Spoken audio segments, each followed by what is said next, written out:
Internet, Scott here. Now I'm joined with Jackie Talbot, Hello. and we've been showing you guys pilots all week. We showed you Internet is Awesome, showed you a rant, showed you Chris Turner's Now and Then. You, Jackie, have a pilot yourself. I do. What is it? I started a show called Vintage Tech. It's a show where we take the everyday technology in our lives, like our cell phones, computers, trace it way back, go way back in time to look at the roots and learn about where this technology came from. It's interesting to see. You learn a lot about everything. It's fun. It's I really don't know cool. it all, so. Yeah, I like it.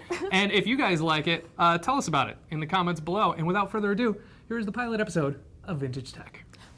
Oh, enjoy. Hi guys, I'm Jackie Talbot, your host of the brand new show called Vintage Tech. So here's the plan.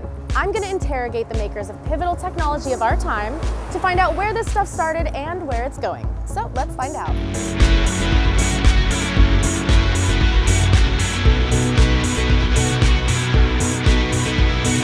I'm in the heart of the Mission District of San Francisco, the epicenter of hipster, but more importantly, tech revival capital. Michael Schindler of Photobooth invited us into his studio to show us the darkroom details about Tintype photography, how it started and how it's still alive today in our digital world. Practical? Maybe not. Radical? Definitely yes. Tintype is an early photographic process. It was invented in 1852. And these were the days when you would have had to make your own film. So a metal or glass plate is coated with a solution in the darkroom, which is then sensitized to light. That plate is put into a camera, the exposure is made, and then the plate is returned to the darkroom.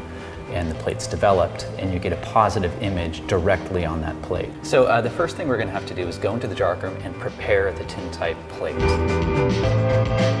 Welcome to the cozy darkroom.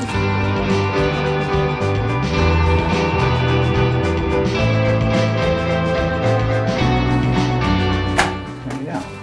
Sweet. So as a form of photography that's not very well known, how do you dedicate so much time and effort into it? Part of the idea behind this store was to just have some way of sort of doing what I do out in the world and to be able to be here every day making tintypes and just have people wander into the shop. What we're selling here is mainly an experience. Right? It's like people can come in, see how it works and experience the thing and then leave with this really cool little keepsake. And it's a completely handmade piece of photography. It's one of a kind. It's almost a little bit more like a painting. It's this unique little artifact. It was actually in the camera at the moment the exposure was made. So it was physically changed by its exposure to you. And I think one thing I realized after digital photography took over is that, you know, photographs aren't things anymore, and I kind of miss that. This is the studio area here, and we're going to be taking your picture with this camera. You are going to be standing over here. This is either going to look really, really good or really, really terrible. Well, it's going to be... it's going to be both, is what he's saying. Sometimes good and terrible at the same time. Okay. Okay.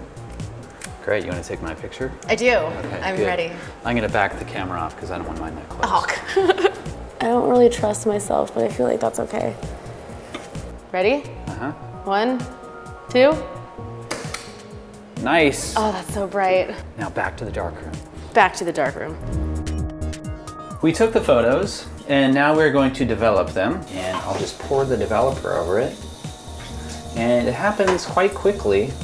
The image will start to come up and it's just going to look like a really dark, muddy negative. But then...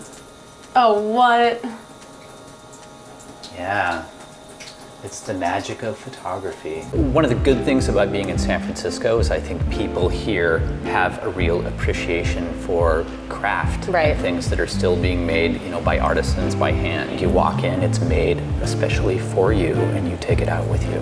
As it starts to dry, you'll really see cool. Like usually in one corner, it's like it'll start to get brighter and you'll see that brightness move across the plate. And it's really, oh wow. It's really kind of fun to watch because it suddenly becomes very metallic and bright looking. So my first ever actually making a tintype photograph and my first ever in existence of me tintype photograph. Here's yours. Thank you very much. Thank you. And thank you done. so much for showing us how this is all made and where it started and what it's come to, and it's really amazing. And this looks awesome. What tech do you want to see revived? And on that note, what tech would you like to see die and stay dead? Leave us a comment and let us know, and be sure to check out youtube.com/techfeed to see all of our other great shows. I'm Jackie Talbot, and thanks for watching the first episode of Vintage Tech, and I'll see you next time.